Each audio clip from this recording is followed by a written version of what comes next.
You're watching the Hard Facts from the CNN News 18 Federal Bank Primetime Studio. Viewers, it's begun. It's the first and the most high-powered clash of this election. And ironically, it's happening in its last leg. It is consequential because whoever wins Bengal, whoever takes a chunk of the 42 seats from there, viewers, could help shape the outcome of this election. The BJP will be hoping that it does just as it did in 2019, where it surprised everyone by bagging 18 seats, viewers, and taking 40% of the vote share. The BJP privately says that that share of seats is going to increase. And now, of course, viewers, in the ultimate show of bravado, the Prime Minister has come out and taunted Mamata Banerjee. And he's done so even as he embarks on a roadshow in just a few moments in Kolkata. Viewers, just a few streets away from where the Prime Minister is going to be, Mamata Banerjee is also hitting the tarmac in Kolkata. This is a clash, viewers, of two individuals who are constantly, almost always in campaign mode. They take every election very, very seriously.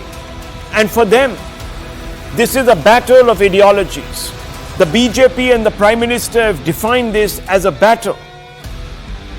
Not only, viewers, for the survival of the Hindu way in Bengal, but also a mandate against, and this is very critical, viewers, a mandate against the appeasement politics of the nature certain parties have played for the last 70 years that have completely undermined our secularism. On the other side, viewers, is Mamata Banerjee, who says that the Prime Minister and the BJP's saffron nationalism will upend the Nehruvian consensus, secularism as we know it, and lead to the consecration of a republic based on exclusively Hindutva values. Viewers, she has said that this battle in Bengal is not only a clash to determine who will win, but is a clash to determine who will shape the idea of India as we go forward, viewers. What's happening on the ground? Just before reaching Kolkata, the Prime Minister was in Barasat, where he held a roadshow, where he also held a rally rather. And when he reached the rally ground, viewers, he was greeted by a sea of supporters. There you can see them on the right. As his cavalcade made its way through the winding streets of Barasat to the rally ground, you can see the number of people. Now, this particular area is significant because this is where Sandesh Khali is located, viewers, where, of course, the BJP has claimed that Mamata has let down the Ma, viewers, the woman voter. And viewers, let me tell you, in this particular election, 70% of the constituencies have seen a higher turnout of women voters in comparison to male voters. And in 2019, as well as in the 2021 Assembly election, it was a woman voter who actually stood by Mamata Banerjee. Is this support that we are seeing for the Prime Minister emblematic of a shift in women's sympathy for Mamata Banerjee? And is that going to cost her this election, viewers? Let's open this up. But before that, I want to go across to Komalika Sen-Gupta. Komalika, this is the final leg in Bengal. It's been a very, very truculent campaign where two incessant campaigners have not held back at all. I want to ask you, how is the battle for Bengal poised right now? Definitely, it's the final leg and it's the slog over. The last phase is 1st June. I would, Rahul, first show you the actual Modi will be following this road, and you see that this is North Kolkata, and the people out here, they have come out, and Namo Namo is sloganing is going on in one side, Ek is Bar, Modi Sarkar, all those things are going here.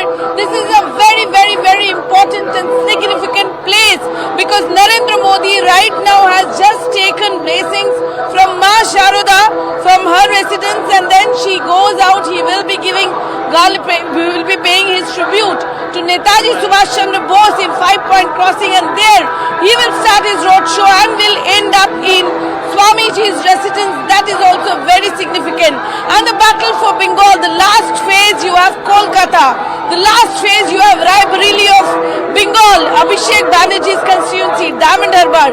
The last phase you have North Kolkata, where Sudip Bandyopadhyay, 5 times MP of TMC, getting a very tough fight from his former lieutenant Taposh Roy, who has just changed party and joined BJP, and for whom this is the first time that a Prime Minister of the country is doing a road show in Kolkata. Never in Kolkata, none of the Prime Ministers have done any political road show like this. So political temperature is soaring high. Mamata Banerjee also did a road show today. She did a rally today in this very constituency of North Kolkata, which is very significant. Right. So it was absolutely Modi versus Mamata today. Tomorrow also, Narendra Modi will be going to South 24 Pargana. Mamata too will be going and campaigning there. So definitely last phases is also right. Sandesh Khali, Bashira, the very significant, one of the most important issues out this election is Sandesh Khali.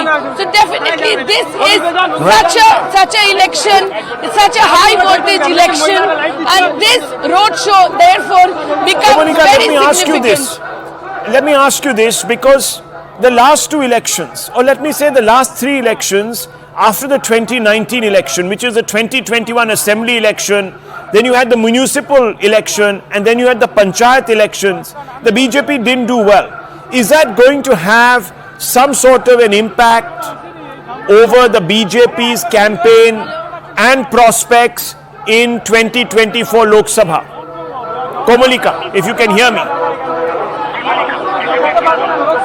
Yeah, can you please repeat your question? I know that I think you lost the connection there, so let me repeat my question. Komalika, have things changed after 2019? In 2021, 2022 and 2023, you had 3 elections. In 21, you had the assembly election. In 2022, you had the municipal bodies election. In 23, you had the panchayat election. The BJP hasn't done too well. The left came back into the equation. Will that have any impact on the 2024 Lok Sabha battle? Yes, 2024 election means a lot to both of the parties and also to the left and Congress out here. 2019 BJP was not as prepared as they are today. They still need to work on, but definitely they are much more prepared than what they were in 2019. 2019 it was the anti-incumbency and Modi wave which got them 18 seats, which was a shocker for the Trinamool Congress. Trinamool Congress really worked on that in 2021. Trinamool Congress actually beat up the BJP because of their strategy and their planning, with Mamata coming out and doing the campaign herself everywhere. After 2021, BJP, though they got a setback, but they had a number of more than 70 MLAs. They have been working in booth now, and this time in 2024, the BJP booth workers are much more stronger than what they was. On the top of that, there is anti-incumbency of Mamata government, no doubt. Number two, Yes. there is corruption issue, no doubt, which is one of the biggest issue that BJP is projecting. Number three, definitely Sandesh Khali somewhere they feel. But number four, what they have to fight, the BJP have to fight, is the beneficiary politics, is the doles that what Mamta has given, is the Lokhir Bhandar, which he has increased from 500 to 1000. And there the people have got benefits from this Lokhir Bhandar and other such beneficiary welfare schemes. So it's corruption versus Lokhir Bhandar. It's Sandesh Khali versus Mamata being a woman chief minister. It is the fight between, obviously, the factor of Hindutva too is there, because in northern seats, North Bengal seats, there we have seen a lot of Ram, which we have not seen any time say 5 to 6 years ago. The way Ram Navami has been played out and all these things. So it's absolutely a neck-to-neck fight everywhere, and really 4th June, Bengal, definitely an interesting results will come out. Well, Komalika, stay on with us. We'll come back to you in a little while. I think those are the pictures of the Prime Minister's cavalcade. Very soon, that's right, that's him coming out of that very, very consequential location that he found himself in, that temple to Mata Sharada. And from there, of course, viewers, he's going to continue on this roadshow. Very important scenes in Bengal playing out on our cameras. It's the first time that a Prime Minister is actually campaigning, and there are a large number of factors which I will allude to in just a few moments, viewers. But let's first open it up to our guests and get a quick comment from each one of them. That is the Prime Minister, I think, at the Subhash Chandra Memorial, Netaji Subhash Chandra Memorial, and from there on, I can't actually pick that out because there is a light which is obscuring everything, but it does appear to me that this particular roadshow is now underway. We haven't seen a Sea of Humanity. We haven't seen, as Komalika was saying, a Prime Minister in Kolkata, in Yonks, holding a roadshow. So this is a big turning point. Senior Fellow of the IPCS, Abhijit Iyer Mitra, is there with us. And I just want you to put this into context for us. This is really the battle for not just Bengal, but perhaps the decisive electoral battle of the 2024 election. And it matters to both, let's be honest. It matters to both, exactly. You summed it up so well, Rahul. The reason is, Mamta nurses these ambitions that she is going to be the real Congress. Remember, what we call the INC today is not the INC. It is actually the Congress R, which slowly metamorphosed into the INC to take on the mantle. It came after about 2-3 divisions of the Congress, became the Congress R, and now they call themselves the INC. Mamata Banerjee holds these ambitions. She believes ultimately that she is going to become, at the center stage what Sonia Gandhi possibly is today. And in many ways, you look at her selection of Rajya Sabha MPs, she picks up all these, leftovers from the Congress who don't get a Congress seat and puts them into the Rajya Sabha. People who have no connection to Bengal, for that matter, are put into the Rajya Sabha. Why? Because, it's more about national projection. Going campaigning in Goa, for example, was one more of those attempts at national projection and things like that. What she does not like is the fact that last time the BJP got 18, and any movement away from her is only going to benefit the BJP. Number one. Number two, she got her confidence back in 2021 because she was able to pretty much rout the BJP very comprehensively and decisively in the assembly elections. But we saw what exactly followed those assembly elections. A whole, macabre celebration of rape, murder, gangsterism, and God knows what not by the TMC. Why was that? Because, Mamta does not run a proper government in the sense as we understand it. Bengal has been criminalized for the last 40-50 years, since the communists started criminalizing it. Communist power is always at the back of a gun. As Mao used to say, power flows from the barrel of the gun, and that is what communists do. And what Mamta did was she out-communisted the communists. So everything is essentially run as, Pablo Escobar would run the Medellin cartel and things like that. There is nothing you can do about this. This is a very violent society. It is a heavily criminalized society. Politics is marked by criminality. And there is nothing the BJP could do about it at that point of time, because they sent 3 people from the center who had no idea about the intrinsic knowledge of Bengal. Right. This time it is with somebody who actually understands both the criminality of the TMC, the deep lack of law and order in Bengal, as well as all the tricks of the TMC, all the tricks they have up their sleeve. So hopefully this time should be different. It may not be, because there's no accounting for the kind of reign of terror that the TMC exercises over the people of Bengal. Well, that's an interesting take. Obviously, Professor Mondol will have quibbles with it, but before I come to you, Professor, let me just quickly go over some hard facts that I've collated, so it puts, for our viewers, this entire contest into some amount of perspective. Now, let me tell you, Bengal in 2019 was key to the BJP's 300 plus final tally. In 2024, again in Bengal, will be crucial for the BJP to offset losses in the north and west. There is anti-incumbency against the BJP, some as long as 10 years, and those seats will perhaps change hands, and the BJP needs to add to the margins to offset those losses. In 2019, the BJP lost in 7 Lok Sabha seats by under 1 lakh votes margin. In 2019, 13% fewer Dalits voted for the TMC, while 41% voted for the BJP. In 2019, 15% fewer OBCs voted for the TMC, while 44% voted for the BJP. In 2019, 12% fewer tribals voted for the TMC, while 47% voted for the BJP. In 2019, left's 22% votes moved to the BJP, giving it 20% vote share. Left vote share has risen at BJP's cost since 2021 assembly polls. The left bagged 14% vote share in 2022 municipal and 2023 panchayat polls, and the left's rise could cut into the BJP's prospects in narrow contests. Viewers, this is really the worry for the BJP. Is the left coming back into the game? A 5% swing away from the BJP to the TMC will drop the BJP's 2019 tally by 11 seats, and going past TMC in 2024 will set the tone, let's not forget, for the 2026 assembly polls. Now, viewers, I wish I could have put out these graphics for you in the hard facts format, but somehow the computer seems to have chewed them up, but that's okay.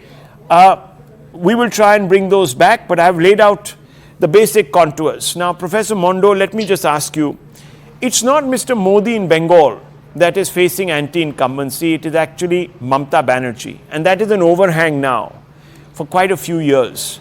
And Mr. Modi has attacked Mamta Banerjee where it's going to hurt, which is very simply this, that it's a corrupt government, as Mr. Iyer Mitra was telling us, and there is a large number of now evidence to suggest that corruption did happen, sometimes on account of ministers in the Mamta cabinet, number one. Number two, most importantly, that there has been a culture of appeasement, which even the High Court has taken umbrage at.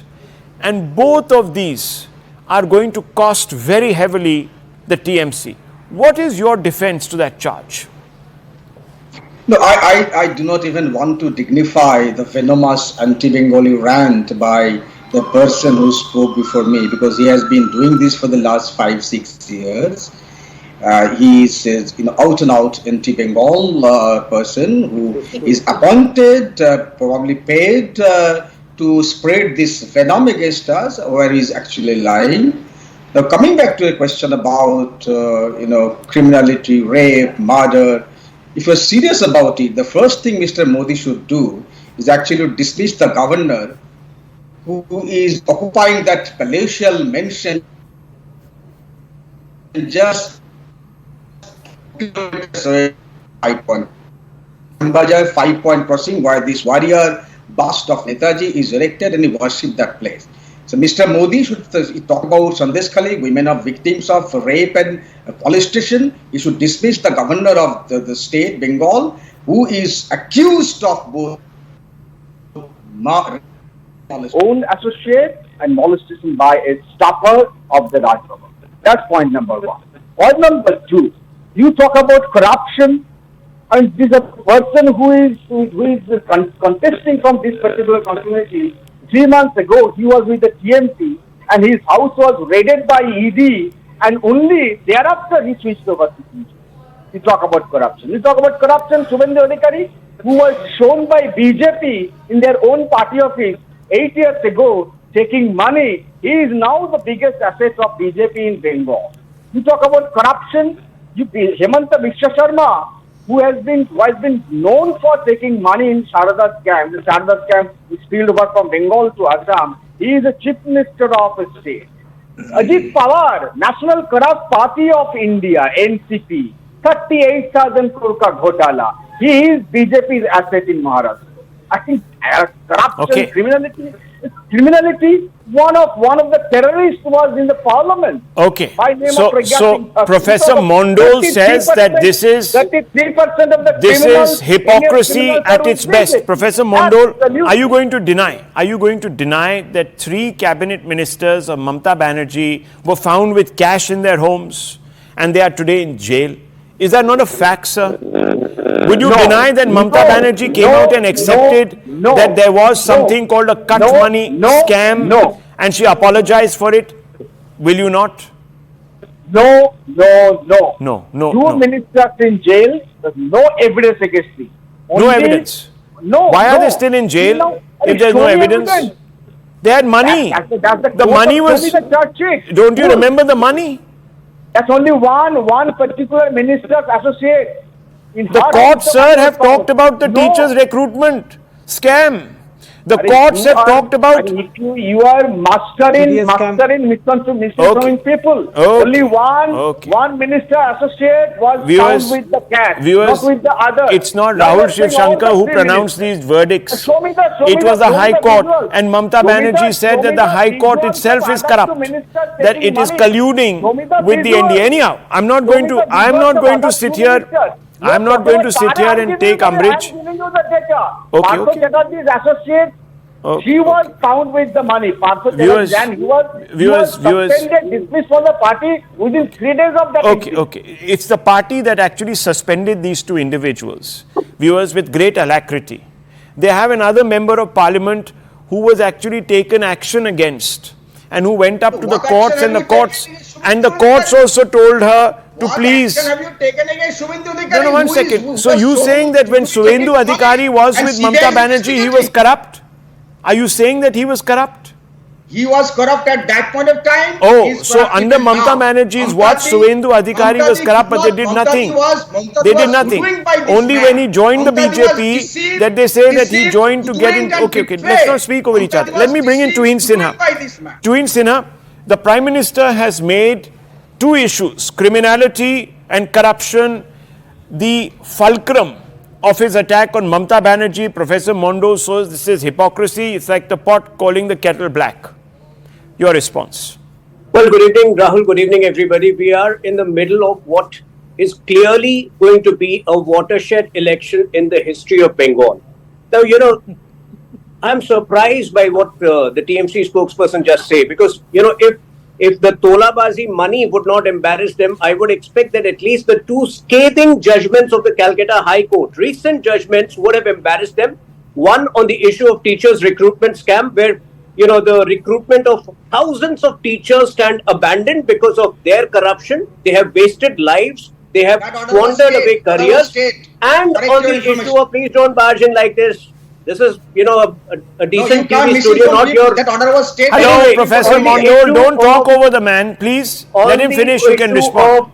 Again, on the issue of reservation theft from the OBC community, they should have been embarrassed. But what was the reaction of Mamata Banerjee? She rather spewed venom upon the judiciary. This is the culture of TMC, and what they have done with thousands and thousands of rural women, the way they have unleashed violence upon them simply for supporting the BJP. Even the Kolkata High Court had passed another scathing judgment on this 3 years ago after the 2021 post-poll violence. The way they have protected Sheikh Shahjahan, Sheikh Shahjahan seemed to, at one point of time, 3 months ago, seemed to be the super CM of Bengal. So that is the kind of involvement they have with crime and corruption. The way they have badmouthed institutions like Bharat Sevashram. These are going to be historic. But I just want to ask you very quickly, Tuhin Sinha, on the issue of taking in people like Shubhendu Adhikari that the ED was once investigating, etc., and there are others also. What do you say about that? Should you have done so? I am challenging the TMC today. Every state has an anti-corruption bureau under it. If you have the courage, go and open up the cases that you keep talking about on TV studios. Do you have the guts? You don't have the courage, because if at all, the complicity of, if at all, I'm saying, the handler would have been Mamata Banerjee herself.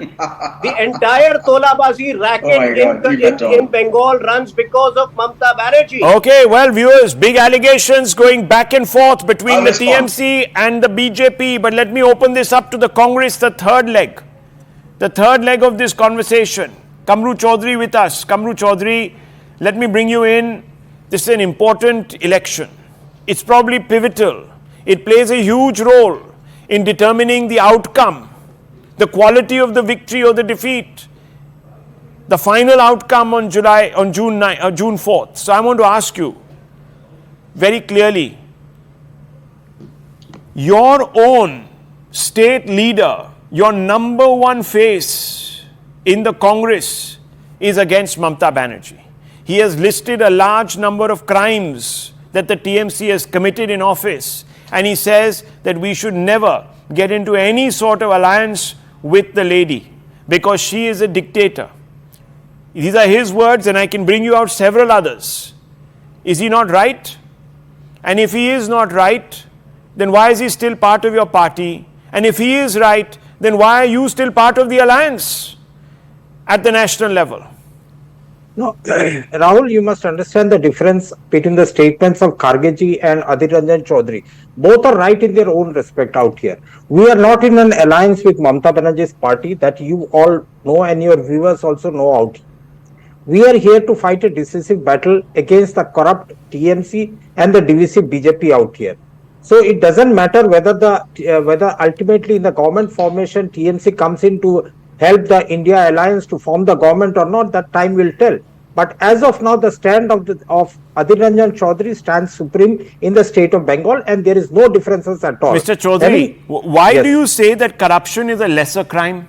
When corruption kills, and we have seen it now, your government, the opposition really, in Maharashtra, for example, has been attacking the state government there in the aftermath of the Pune hit and run scandal, as you saw. Because you've said that corruption has led to the death of 2 people. Corruption is also happening, according to your party, your boss, your party's boss, in Bengal. And it is killer corruption. Are you saying that corruption is a lesser crime? No, Rahul. And Rahul, to defeat Modi, we'll ignore it. Is it because you yourselves are corrupt? Rahul, as a journalist, you have got every right to ask questions on corruption and which people we are aligning with. It's ironical that the Prime Minister Modi is holding a roadshow in Bengal, in Kolkata right now, just in front of my, inside my constituency only in Kolkata. You see the person standing on the left of his, Subhendu Adhikari, has got a number of Mr. Chaudhary, I'm only asking you. The BJP may not, hang on 1 second, the BJP may not be setting what is known as a great example here in Bengal because of its mutually convenient alliances. Fine, I give you that point, okay, fair enough.